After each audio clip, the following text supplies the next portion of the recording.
नमस्कार दोस्तों, कैसे हैं आप सभी लोग।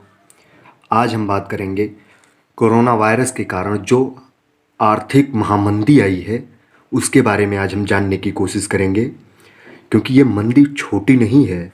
कई लोग इसका ग्रेट डिप्रेशन 1930 से तुलना करते हैं, और कई लोग 2008 के जो क्राइसिस आया था 2008 में, इकोनॉमिक क्राइसिस, उससे भी बड़ा मानते हैं। तो आज हम देखेंगे कि जैसे अमेरिका हो गया, फ्रांस, ब्रिटेन, जर्मनी, कई देश हैं, वो इस आर्थिक महामंदी से निपटने के लिए कर क्या रहे हैं, और साथ में ये भी देखेंगे कि भारत क्या कर रहा है। हर देश तो अपना अपना काम कर रहे हैं, और इंडिया क्या कर रहा है ये भी देखेंगे। आगे चलने से पहले मैं बता दूं, आप हमारे चैनल को शेयर करें, सब्सक्राइब करें, लाइक करें, कमेंट करें। चलिए देखते हैं क्या है। आप लोगों को पता होगा कि हमारी फाइनेंस मिनिस्टर निर्मला सीतारमण ने 1.7 लाख करोड़ का एक पैकेज जारी किया है। और ये जो 1.7 लाख करोड़ का पैकेज है, यह आप लोगों को हम बता दें कितना है। भारत की जीडीपी, नॉमिनल जीडीपी की बात हम कर रहे हैं, 3.8 ट्रिलियन डॉलर है भारत की जीडीपी। और अमेरिका की जीडीपी कितना है? 21.4 ट्रिलियन डॉलर। अब इससे आपको ये समझाएंगे कि भारत कितना खर्च कर रहा है और उसके साथ साथ में अमेरिका कितना खर्च कर रहा है। भारत ने जो ये बेल आउट पैकेज निकाला है, ये आप ये समझ लीजिए कि 1.7 लाख करोड़ रुपया ये जो है, ये 0.71% है पूरे जीडीपी का, हम बता रहे हैं। और यही खर्च अगर हम अमेरिका में देखें तो ये 10% के आसपास में है। और जबकि वहाँ की जीडीपी कितनी है, नॉमिनल जीडीपी 21.4 ट्रिलियन डॉलर, और अपने यहाँ इंडिया की 3.8 ट्रिलियन डॉलर। तो कई एक्सपर्ट ये बताते हैं कि इंडिया का ये जो खर्च है ये बहुत ही कम है। अब हम देख लेते हैं, जैसे 3.8 ट्रिलियन भारत की इकॉनमी है, और 3.8 ट्रिलियन जीडीपी की इकॉनमी जर्मनी की भी है। अब देखते हैं जर्मनी कितना खर्च कर रहा है। जर्मनी भी 10% खर्च कर रहा है। और इंडिया तो आप लोगों को बता ही दिए हैं कि 0.71%। ये बहुत ही कम है। कई एक्सपर्ट कहते हैं कि अभी सरकार को और बेल आउट पैकेज निकालना चाहिए। और कई लोग ये भी कहते हैं कि इस महामारी से निपटने के लिए सबसे बड़ा कदम ये हो सकता है कि आप हेलीकॉप्टर मनी दे दीजिए। ये क्या होता है, आप लोगों को अच्छे से समझाते हैं। जैसे आप समझिए, अगर सरकार आपको पैसा फ्री में ऐसे दे दे बिना किसी काम के, तो इसी को मतलब हेलीकॉप्टर मनी कहते हैं। लेकिन इसमें एक समस्या जाहिर की जाती है। वो क्या है, आप पहले इकोनॉमिक का हम बेसिक सबसे पहले बता देते हैं। इकोनॉमिक जैसे डिमांड जब होगी, डिमांड और सप्लाई का रूल आप लोगों को पता होगा। जितनी ज़्यादा डिमांड होगी, जितनी ज़्यादा किसी भी प्रोडक्ट को आप ले लीजिए, उसकी जितनी ज़्यादा डिमांड होगी उसका प्राइस उतना ही अधिक होगा। और जिस भी प्रोडक्ट की डिमांड कम होगी उसका प्राइस भी कम होगा। अब आप यहाँ से समझिए, जैसे अगर आपके पास पैसा बहुत ज़्यादा है तो इससे इन्फ्लेशन रेट बढ़ने का बहुत ज़्यादा चांस है। इन्फ्लेशन बहुत बढ़ सकता है। वेनेजुएला में जो क्राइसिस आया था वो इसी के कारण आया था कि वहाँ पर सरकार ने पैसे बहुत छाप दिए थे। करेंसी अपने वहाँ वेनेजुएला की बहुत छाप दी थी और लोगों में बांट दिया था।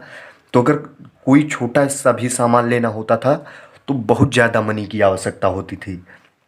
इसीलिए लोग कहते हैं कि हेलीकॉप्टर मनी एक मतलब बेटर ऑप्शन नहीं हो सकता है।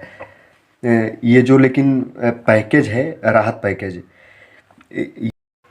और ये जो हेलीकॉप्टर मनी है ये बड़ी इकॉनमी के लिए अच्छा होता है। अब 10% खर्च कर रही है। जैसे आप मान लीजिए अमेरिका का एग्जांपल देते हैं, क्योंकि अमेरिका इस टाइम पर आप लोगों को अच्छे से समझ में आएगा, क्योंकि न्यूज़ कवरेज सबसे ज़्यादा मिलती है, उसके बारे में जानकारी भी ज़्यादा होगी, इसलिए हम आपको अमेरिका का एग्जांपल देते हैं। अब वहाँ पर वो 10% खर्च कर रहे हैं। इसका मतलब ये हो गया कि अगर इंडियन करेंसी में देखें तो वहाँ के लोगों को इस टाइम पर घर बैठे आप ये समझ लीजिए कि 90,000 के आसपास में पैसा मिलता होगा। और यहाँ इंडिया में अभी ऐसी कोई सुविधा नहीं है। और ये पैसा लोग दे क्यों रहे हैं? क्योंकि मार्केट में एक डिमांड उत्पन्न किया जा सके, इसलिए लोग पैसा बांट रहे हैं। हर सरकार, अब हम आप लोगों को ये बता दें कि कौन कौन सरकार किस प्रकार से पैसे दे रही है। जैसे आप सबसे पहले अमेरिका का तो हमने बता ही दिया। अब देखते हैं ब्रिटेन। ब्रिटेन अपने जीडीपी का 15% बेल आउट पैकेज उसने जारी किया है, और इकॉनमी उसकी कितनी है? इंडिया से छोटी। कितना? $2.7 ट्रिलियन की इकॉनमी। जर्मनी क्या कर रहा है? जर्मनी अपने जीडीपी का 10% खर्च करेगी। जर्मनी की जीडीपी कितनी है? $3.8 ट्रिलियन। फिर आते हैं जापान। जापान की पहले इकॉनमी कितनी है? $5.1 ट्रिलियन। और ये जो हम आप लोगों को डाटा बता रहे हैं, ये सब 2019 का डाटा है। और ये जो जीडीपी का हम आंकड़ा जैसे बता रहे हैं कि जापान का $5.1 ट्रिलियन, ये नॉमिनल जीडीपी है। और अब फ्रांस क्या है? फ्रांस $2.7 ट्रिलियन की इकॉनमी है, और उसने अपने जीडीपी का 5% खर्च कर रही है। कनाडा की कितना है?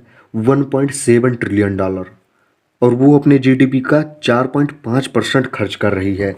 अब ये जो हम आंकड़ा दे रहे हैं, ये बड़ी इकॉनमी का आंकड़ा दे रहे हैं। और इसमें आप ये भी देख रहे होंगे कि जो भारत है वो सबसे कम खर्च कर रहा है, जबकि इकॉनमी साइज इसकी बड़ी है।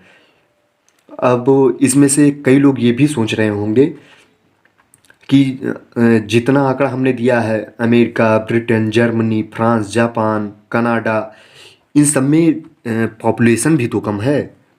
बहुत सही आप सोच रहे हैं, लेकिन इंडिया की पॉपुलेशन ज़्यादा है, सबसे ज़्यादा है ये जितने कंट्री हैं। तो अगर उस हिसाब से भी देखा जाए, तब भी यहाँ पर 0.71% खर्च करना बहुत ही कम है।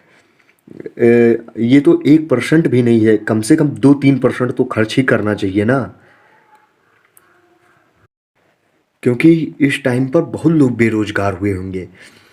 आप इस टाइम पर देखिए, आप गौर करिएगा, क्योंकि सरकारी कर्मचारी हैं, उन्हीं को पैसा मिल रहा है।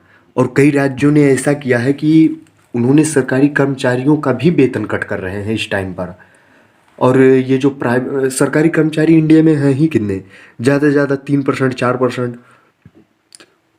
अगर एसएमएसएमई का हम बात कर लें तो वहाँ पर 30% लोग काम करते हैं। और इस टाइम पर अगर देखा जाए तो पूरी सप्लाई चेन ठप पड़ी है। और एक बार जब सप्लाई चेन पूरी ठप पड़ गई तो इकॉनमी का पहिया तो डोलना बड़ा ही मुश्किल हो जाएगा ना। कैसे भी करके इकॉनमी को चलाना है अगर, तो सप्लाई चेन को बाधित नहीं होने देना चाहिए। इसीलिए सरकार यही सोच रही है जल्दी से जल्दी कैसे भी करके सप्लाई चेन को दोबारा मेंटेन रखा जाए और इकॉनमिक की स्थिति को फिर से सुधारा जाए और पटरी पे लाया जाए। बस इस वीडियो में इतना ही। Thank you very much for discussion.